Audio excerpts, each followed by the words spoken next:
Ciao guys, I'm Julia. There's been a lot of talking about the Oculus Rift S, and let's say it's not so positive talking for all the audience or the VR enthusiasts, all VR people out there like me, you, and whatever is watching right now. Welcome to the channel in that case. Well, in this video I'm gonna go through the Oculus Rift S to understand really if this is an upgrade from the old generation, or if it's really just a slight upgrade or a downgrade as many people are saying. Let's talk about it, right? Okay guys, so the Oculus Rift S is really a particular headset because it moves in some direction for the market that is actually positive for the whole market, because it's gonna bring for sure new people in VR. It's gonna take out some of the difficulties. This is a step to bring like PC VR to a level where pretty much everybody can really use it. And of course they had to take some trade-offs with this headset. One of the first are the visual, the screen. So they use the same panel of the Oculus Go, that is a 2560 by 1440 in resolution. Is the single RGB pixel arrangement LCD. That means that the pixel matrix is a little different from the one that we are used to, and we have much more subpixels.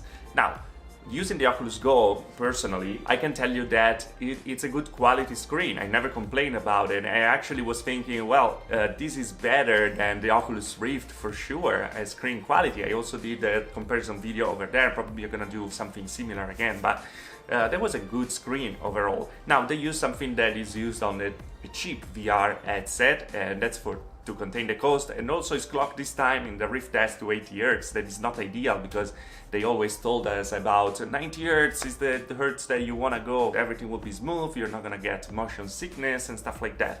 They went for that. Now, is this a big deal? Well, actually not as big, even if 90 Hz would be always been better, and we're not saying that, and I'm kind of mad that they didn't go for 90 Hz, but we're already using other devices that are 80 Hz, and people are not complaining as much.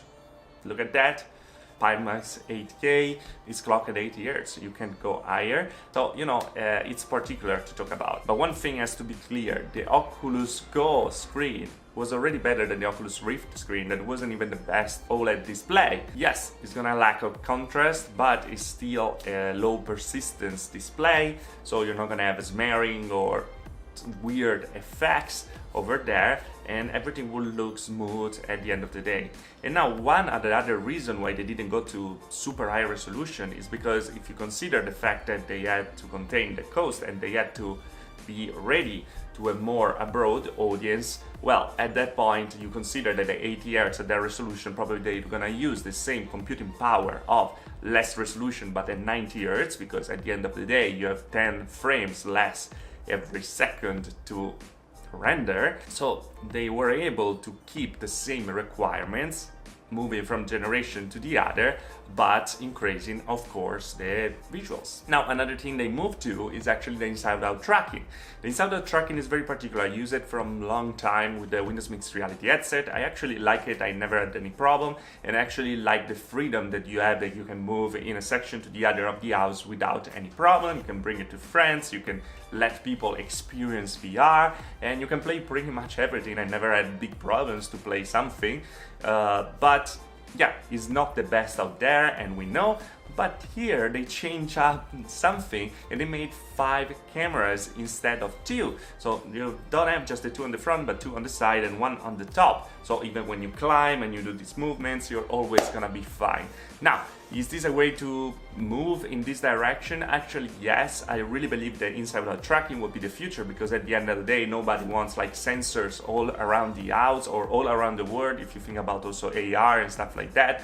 So this technology has to evolve, and well, we have to start from somewhere. And if we have to start from 5 cameras, well, trust me, it will be much better than 2 cameras from the very beginning, and I think that in the next generation we're gonna see even better and better. And also this brings an ease to use that is something that VR always lacked about. If you think about like setting up the Vive, setting up the Rift, takes a long time, takes a lot of USB in case of the Rift.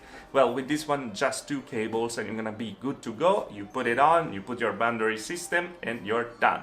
You start with your game and you just enjoy your games without any problem.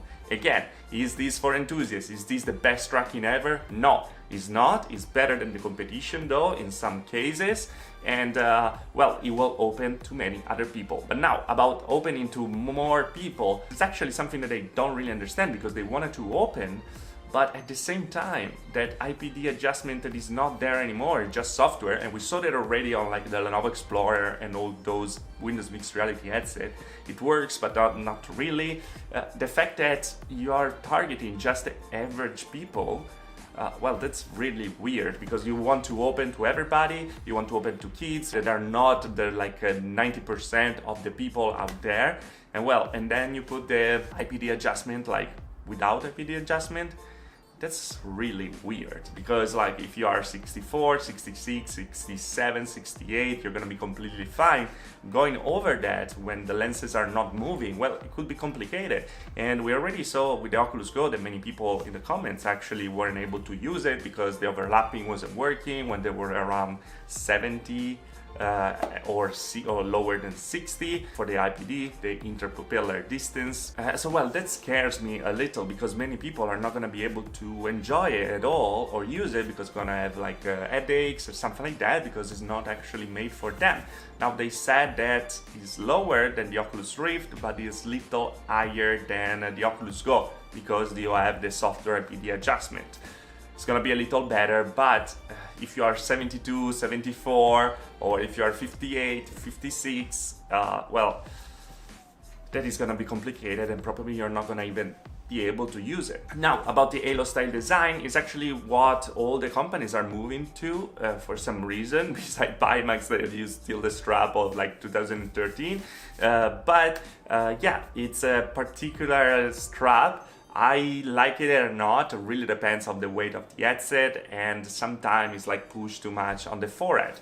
I'm not a super fan, you know, from all my other reviews, but I use it, and now if you have a strap on top to balance a little better, it's actually perfect. And that's what they actually did. They put another strap on top to help to feel like an hard head on top of your head and not being like pressed too much on the forehead. I think that was really smart, and I think that is gonna be a good step up in comfort, to be honest. But on the other side, you're gonna have a lot of wobbly situation, because the Halo style design wobbled. That's a thing, you can't stop it. One thing that I admire though is the movement like closer or further from your eyes that we didn't have on the Oculus Rift, so that is gonna be open a lot of possibilities for the people with glasses. The Oculus Rift, let's say, wasn't the best for glasses for sure.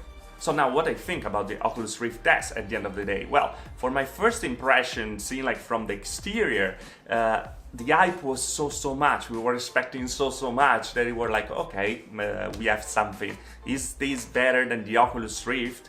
Yes, it is. Actually, it is. It's an improvement in many different things, and it's an improvement if you think about the Oculus want to focus on more people, to bring more people in VR. And that's what all of us we should focus on, because if this industry doesn't get money, well, the industry is not gonna keep going. That's a big problem. So Oculus made a weird move, and it's weird, let's be honest. The price is a little higher than expected, because for the stuff that we have inside, well, it could have been $299 without any problem. But being in collaboration with Lenovo, we also have to say that there are two companies that are like eating from the same plate in this moment, because there's Lenovo that has to get money, and there is Oculus that has to get money. So yeah, it's kind of weird. There's this feeling that we're actually paying for the Oculus Quest that costs less than what it should cost, and it kind of doesn't feel fair for PC VR, at least for a VR enthusiast perspective, or maybe you too. But yeah, guys, like, we are VR enthusiasts, we like VR, we would like to have more in VR, we know that this is going to happen. This is not the Oculus Rift 2.0. If you have the Oculus Rift, probably you can just keep that without any problem, and you can skip the Rift S and wait maybe 2 years for the Rift 2. I know it's a little longer, but it seems like it's the only thing we're gonna know, and the Rift is gonna go out of production. Actually, it's out of stock already, so if you want to buy it, well, go for it right now. Overall, I can't really wait to try it at PAX East by myself and give you all my impressions, because, like, you know, it's valuable, because I'm not a fan of any headset at all, and you know that, and that's why you follow me, because I always try to see the good and the bad in every headset, and at the same way.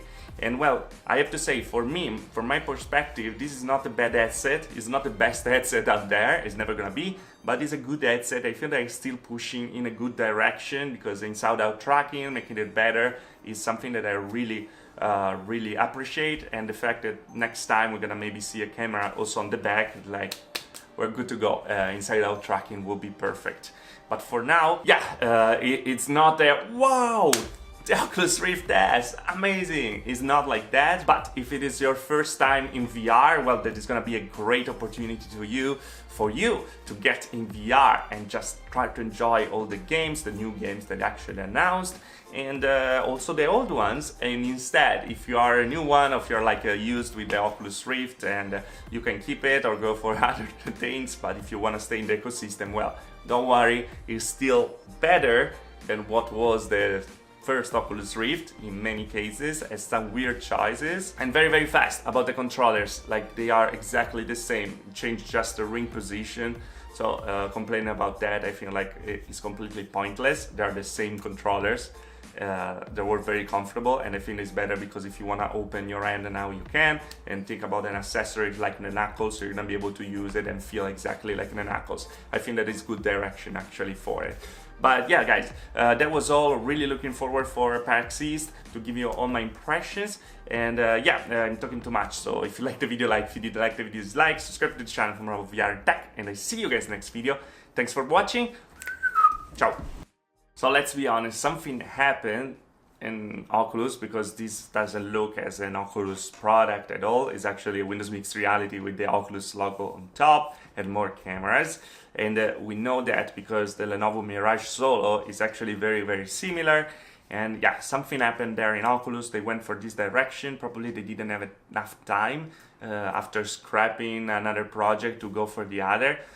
Probably just an Oculus Quest with a 5th camera and without the processor would be better, but they didn't go for that direction for some reason. What do you guys think about it?